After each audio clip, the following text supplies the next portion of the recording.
कक्षा 9 क्षितिज, पाठ 8 एक कुत्ता और एक मैना, जिसके लेखक हैं हजारी प्रसाद द्विवेदी जी। सामने आप चित्र देख रहे हैं, ये हजारी प्रसाद द्विवेदी जी हैं। इनका जन्म सन 1907 में गांव आरादुबे का छपरा, जिला बलिया, उत्तर प्रदेश में हुआ। उन्होंने उच्च शिक्षा काशी हिंदू विश्वविद्यालय से प्राप्त की तथा शांति निकेतन, काशी हिंदू विश्वविद्यालय एवं पंजाब विश्वविद्यालय में अध्यापन कार्य किया। सन 1979 में उनका देहांत हो गया। तो यहाँ पर आपको याद रखना है कि हजारी प्रसाद द्विवेदी जी का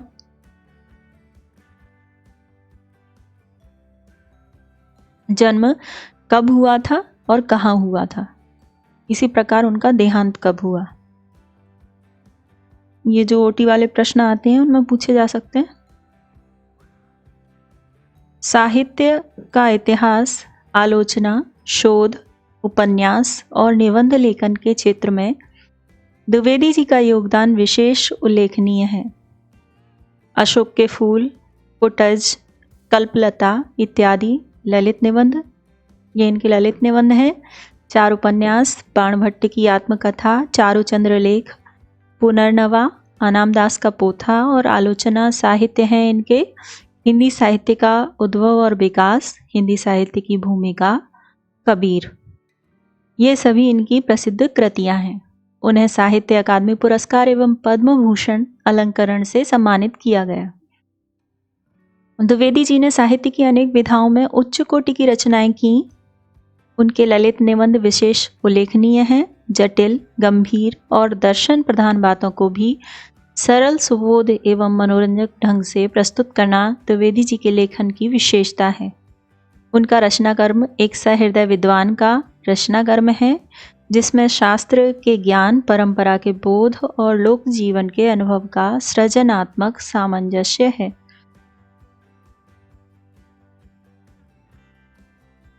एक कुत्ता और एक मैना निबंध में एक न केवल पशु पक्षियों के प्रति मानवीय प्रेम प्रदर्शित है, बल्कि पशु पक्षियों से मिलने वाले प्रेम, भक्ति, विनोद और करुणा जैसे मानवीय भावों का विस्तार भी है। इसमें रविंद्रनाथ जी की कविताओं और उनसे जुड़ी स्मृतियों के सहारे गुरुदेव की संवेदनशीलता, आंतरिक विराटता और सहजता के चित्र तो उकेरे ही गए हैं।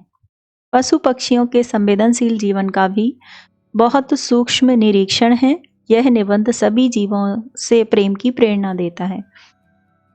तो यहाँ पर यह प्रश्न भी पूछा जा सकता है कि एक कुत्ता और एक मैना किस विधा की रचना है, तो आपको याद रखना है ये निबंध है।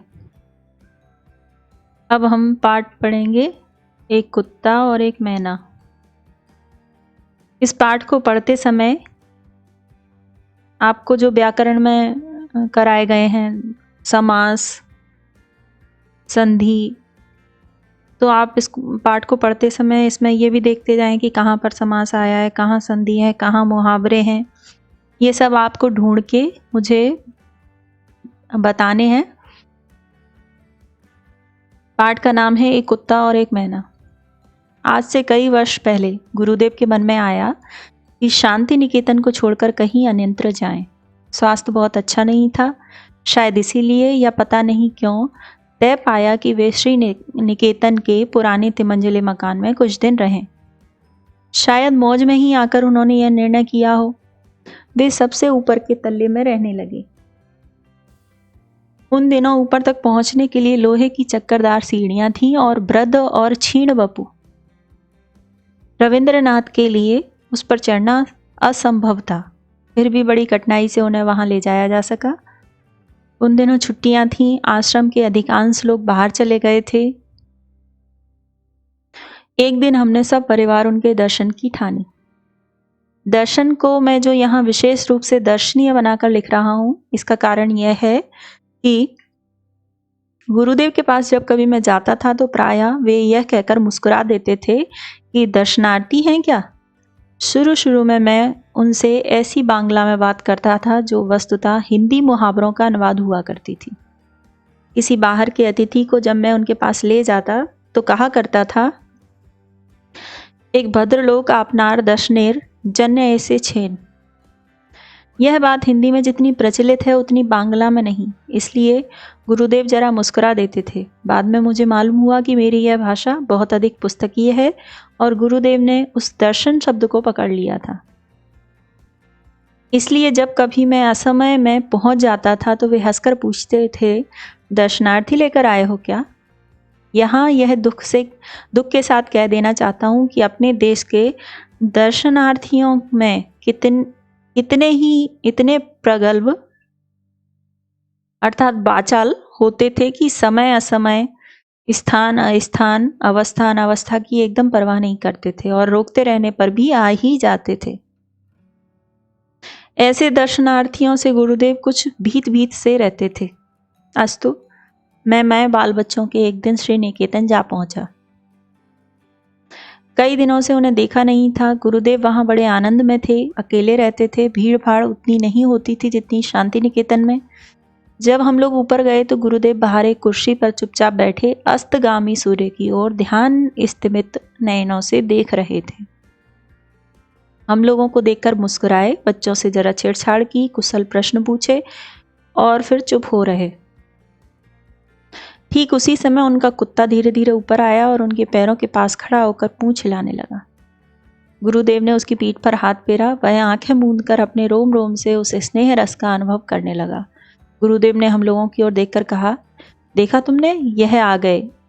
कैसे इन्हें मालूम हुआ कि मैं यहाँ हूँ? आश्चर्य है। और देखो कितनी परितृप्ति इनके चेहरे पर दिखाई दे रही है। हम लोग उस कुत्ते के आनंद को देखने लगे। किसी ने उसे राह नहीं दिखाई थी, ना उसे यह बताया था कि उसके स्नेहदाता यहाँ से 2 मील दूर हैं, और फिर भी वह पहुंच गया। इसी कुत्ते को लक्ष्य करके उन्होंने आरोग्य में इस भाव की एक कविता लिखी थी। प्रतिदिन प्रातःकाल यह भक्त कुत्ता स्तब्ध होकर आसन के पास तब तक बैठा रहता है जब तक अपने हाथों के स्पर्श से मैं इसका संग नहीं स्वीकार करता। इतनी सी स्वीकृति पाकर ही उसके अंग अंग में आनंद का प्रवाह वह उठता है। इस वाक्यहीन प्राणी लोक में सिर्फ यही एक जीव अच्छा बुरा सबको भेद कर संपूर्ण मनुष्य को देख रहा है, उस आनंद को देख सका है जिसे प्राण दिया जा सकता है, जिसमें अहेतुक प्रेम ढाल दिया जा सकता है, जिसकी चेतना असीम चैतन्य लोक में राह दिखा सकती है। जब मैं इस मूक हृदय का प्राणपण आत्मनिवेदन देखता हूँ जिसमें वह अपनी दीनता बताता रहता है, तब मैं यह सोच ही नहीं पाता कि उसने अपने सहज बोध से मानव स्वरूप में कौन सा मूल आविष्कार किया है। इसकी भाषाहीन दृष्टि की करुण व्याकुलता को जो कुछ समझती है उसे समझा नहीं पाती और मुझे इस दृष्टि में मनुष्य का सच्चा परिचय समझा देती है।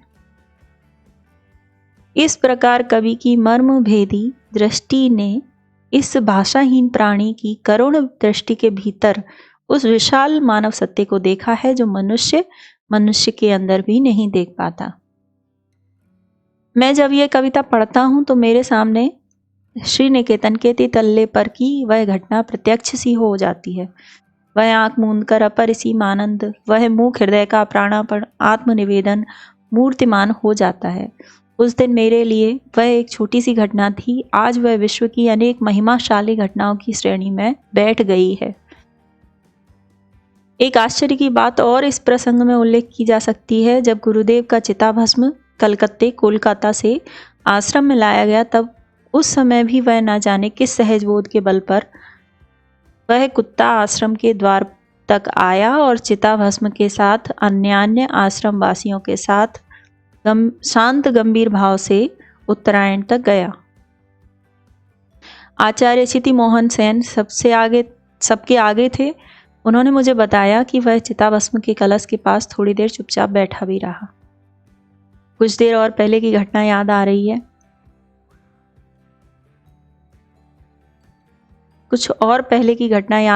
है। उन दिनों शांति निकेतन में नया ही आया था। गुरुदेव से अभी उतना धृष्ट नहीं हो पाया था। गुरुदेव उन दिनों सुबह अपने बगीचे में टहलने के लिए निकला करते थे। मैं एक दिन उनके साथ हो गया था। मेरे साथ एक और पुराने अध्यापक थे और सही बात तो यह है कि उन्होंने ही मुझे भी अपने साथ ले लिया था। गुरुदेव एक एक फूल पत्ते को ध्यान से देखते हुए अपने बगीचे में टहल रहे थे और उक्त अध्यापक महाशय से बातें करते जा रहे थे। मैं चुपचाप सुनता जा रहा था। गुरुदेव ने बातचीत के सिलसिले में एक बार कहा, अच्छा साहब, आश्रम के कौवे क्या हो गए? उनकी आवाज़ सुनाई ही नहीं देती। ना तो मेरे साथी उन अध्यापक महाशय को यह खबर थी और ना मुझे ही। बाद में मैंने लक्ष्य किया कि सचमुच कई दिनों से आश्रम में कौवे नहीं दिख रहे हैं। मैंने तब तक कौवों को सर्वव्यापक पक्षी ही समझ रखा था। अचानक उस दिन मालूम हुआ कि ये भले आदमी भी कभी कभी प्रवास को चले जाते हैं या चले जाने को बाध्य होते हैं। एक लेखक ने कौवों की आधुनिक साहित्यकों से उपमा दी है, क्योंकि इनका मोटो है मिस्चिफ फॉर मिस्चिफ सेक, शरारत के लिए ही शरारत। तो क्या कौवों का प्रवास भी किसी शरारत के उद्देश्य से ही था? प्रायः 1 सप्ताह के बाद बहुत कौवे दिखाई दिए। एक दूसरी बार मैं सवेरे गुरुदेव के पास उपस्थित था। उस समय एक लंगड़ी मैना फुदक रही थी। गुरुदेव ने कहा, देखते हो, यह यूथ भ्रष्ट है, रोज फुदकती है ठीक यहीं आकर। मुझे इसकी चाल में एक करुण भाव दिखाई देता है। गुरुदेव ने अगर कह न दिया होता तो मुझे उसका करुण भाव एकदम नहीं दिखता। मेरा अनुमान था कि मैना करुण भाव दिखाने वाला पक्षी है ही नहीं, वह दूसरों पर अनुकंपा ही दिखाया करती है। 3-4 वर्ष से मैं एक नए मकान में रहने लगा हूँ। मकान के निर्माताओं ने दीवारों में चारों ओर एक एक सुराख छोड़ रखा है। यह कोई आधुनिक वैज्ञानिक खतरे का समाधान होगा। सो एक मैना दंपति नियमित भाव से प्रतिवर्ष यहाँ गृहस्थी जमाया करते हैं। तिनके और चीतड़ों का अंबार लगा देते हैं। भले मानस गोबर के टुकड़े तक ले आना नहीं भूलते। हैरान होकर हम सुराखों में ईंट भर देते हैं, परंतु वे खाली बची जगह का भी उपयोग कर लेते हैं। पति पत्नी जब कोई एक तिनका लेकर सुराख में रखते हैं तो उनके भाव देखने लायक होते हैं। पत्नी देवी का तो यह क्या कहना। एक तिनका ले आई तो फिर एक पैर पर खड़ी होकर जरा पंखों को फटकार दिया, चोंच को अपने ही पैरों से साफ कर लिया और नाना प्रकार की मधुर और विजयोद्घोषी वाणी में गान शुरू कर दिया। हम लोगों की तो उन्हें कोई परवाह ही नहीं रहती। अचानक इसी समय अगर पति देवता भी कोई कागज का या गोबर का टुकड़ा लेकर उपस्थित हुए तब तो क्या कहना। दोनों के नाच गान और आनंद नृत्य से सारा मकान मुखरित हो उठता है। इसके बाद ही पत्नी देवी जरा हम लोगों की ओर मुखातिब होकर लापरवाही भरी अदा से कुछ बोल देती हैं। पति देवता भी मानो मुस्कुराकर हमारी ओर देखते हैं, कुछ रिमार्क करते हैं और मुंह फेर लेते हैं। पक्षियों की भाषा तो मैं नहीं जानता, पर मेरा निश्चित विश्वास है कि उनमें कुछ इस तरह की बातें हो जाया करती हैं। पत्नी, ये लोग यहाँ कैसे आ गए जी? पति, बेचारे आ गए हैं तो रह जाने दो, क्या कर लेंगे? पत्नी, लेकिन फिर भी इनको इतना तो ख्याल होना चाहिए कि ये हमारा प्राइवेट घर है। पति, आदमी जो है इतनी अकल कहाँ? पत्नी, जाने भी दो। पति, और क्या? सो इस प्रकार की मैना कभी करुण हो सकती है? यह मेरा विश्वास ही नहीं था। गुरुदेव की बात पर मैंने ध्यान से देखा तो मालूम हुआ कि सचमुच ही उसके मुख पर एक करुण भाव है। शायद यह विधुर पति था जो पिछली स्वयंवर सभा के युद्ध में आहत और परास्त हो गया था, या विधवा पत्नी है जो पिछले विड़ाल के आक्रमण के समय पति को खोकर युद्ध में ईषत चोट खाकर एकांत विहार कर रही है। हाय, क्यों इसकी ऐसी दशा है? शायद इसी मैना को लक्ष्य करके गुरुदेव ने बाद में एक कविता लिखी थी जिसके कुछ अंश का सार इस प्रकार है। उस मैना को क्या हो गया है यही सोचता हूँ, क्यों वह दल से अलग होकर अकेली रहती है। पहले दिन देखा था सेमर के पेड़ के नीचे मेरे बगीचे में, जान पड़ा जैसे एक पैर से लंगड़ा रही हो। इसके बाद उसे रोज सवेरे देखता हूँ, संगीहीन होकर कीड़ों का शिकार करती फिरती है, चढ़ जाती है बरामदे में, नाच नाच कर चहलकदमी किया करती है, मुझसे जरा भी नहीं डरती। क्यों है ऐसी दशा इसकी? समाज के किसी दंड पर उसे निर्वासन मिला है, दल के किसी अविचार पर उसने मान किया है। कुछ ही दूरी पर और मैनाएं बकझक कर रही हैं, घास पर उछल कूद रही हैं, उड़ती फिरती हैं। शीरीष वृक्ष की शाखाओं पर इस बेचारी को ऐसा कुछ भी शौक नहीं है। इसके जीवन में कहाँ गांठ पड़ी है, यही सोच रहा हूँ। सवेरे की धूप में मानो सहज मन से आहार चुगती हुई झड़े हुए पत्तों पर कूदती फिरती है सारा दिन। किसी के ऊपर इसका कुछ अभियोग है, यह बात बिल्कुल नहीं जान पड़ती। इसकी चाल में वैराग्य का गर्व भी तो नहीं है, दो आग सी जलती आंखें भी तो नहीं दिखती, इत्यादि। जब मैं इस कविता को पढ़ता हूँ तो उस मैना की करुण मूर्ति अत्यंत साफ होकर सामने आ जाती है। कैसे मैंने उसे देखकर भी नहीं देखा और किस प्रकार कवि की आंखें उस बेचारी के मर्म स्थल तक पहुंच गईं। सोचता हूँ तो हैरान हो रहता हूँ। एक दिन वह मैना उड़ गई। साइकिल कवि ने उसे नहीं देखा। जब वह अकेले जाया करती है, उस डाल के कोने में झिंगुर अंधकार में झनकारता रहता है। जब हवा में बांस के पत्ते झरझराते रहते हैं, पेड़ों की फांक से पुकारा करता है नींद तोड़ने वाला संध्या तारा। कितना करुण है उसका गायब हो जाना। अब हम इसके शब्दार्थ देख लेते हैं, इन्हें आप कॉपी पर भी नोट करें। क्षीण बपु, दुबला पतला या कमजोर शरीर। प्रगल्भ, बाचाल, बोलने में संकोच न करने वाला। अस्तगामी, डूबता हुआ। परितृप्ति, पूरी तरह संतोष प्राप्त करना। आरोग्य, बांग्ला भाषा की एक पत्रिका। अहेतुक, अकारण या बिना किसी कारण के। प्राणापण, प्राणपण, जान की बाजी। मर्मभेदी, अति दुखद, दिल को लगने वाला। तितल्ले, तीसरी मंजिल पर। उत्तरायण, शांति निकेतन में उत्तर दिशा की ओर बना रविंद्रनाथ टैगोर का एक निवास स्थान। धृष्ट, लज्जा रहित या निसंकोच। यूथ भ्रष्ट, समूह या झुंड से निकला या निकाला हुआ। अपरिसीम, असीमित। सर्वव्यापक, सब में रहने वाला। अनुकंपा, दया, मुखातिब, संबोधित होकर। विड़ाल, बिलाव, ईषत, थोड़ा, कुछ कुछ या आंशिक रूप से। निर्वासन, देश निकाला। अभियोग, आरोप।